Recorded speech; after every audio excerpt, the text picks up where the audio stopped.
আজ ছিল আমার জায়ের মেয়ের অন্নপ্রাশন। আগেই হয়ে গেছে ওর মুখে প্রসাদ, আজকে আনুষ্ঠানিকভাবে অন্নপ্রাশন ছিল। তাই সকাল সকালই আমি, শাশুড়ি আর বর মিলে চলে গেছিলাম মামার বাড়ি।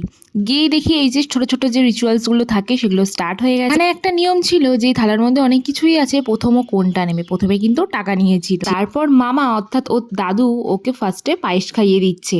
আর দেখো ফার্স্ট টাইম খেয়ে মুখের এক্সপ্রেশনটা দেখতে পাচ্ছ, আর ক্যামেরার থেকে কিন্তু তার চোখই সরে না। আর এই গরমের মধ্যে ওর গলায় যে মালাটা দেখতে পাচ্ছ, ওর থেকে কেন মালার ওজন ভারী, তো ওইটাই ও আরো অস্বস্তি বোধ করছিল। তারপর একে একে ওর মা বাবা, আমার শাশুড়ি, ওর দিদা সবাই এক এক করে খাওয়াতে স্টার্ট করলো। আর এখানে আমি একটু ফটো তুলছিলাম, আর এর হাসি দেখো, মুখ ভরা হাসি একেবারে। রিচুয়ালস তো কমপ্লিট, এখন ওকে আমি ঘরে নিয়ে এসেছি যে তোর কয়েকটা ফটো তুলে দিই। এদিকে অনেকটাই বেলা হয়ে গেছিল, ওই জন্য ফার্স্ট ব্যাচ খেতে বসে গেছে, পর সেকেন্ড ব্যাচে আমরা বসে গেছিলাম। আজকে মেনুতে ছিল এগ ডিভিল আর বিরিয়ানি, আর সঙ্গে ছিল রায়তা, আর কিছু ফটো তুলেছিলাম, সেগুলোই তোমাদের সাথে শেয়ার করলাম। চলো আজকের মতো টাটা।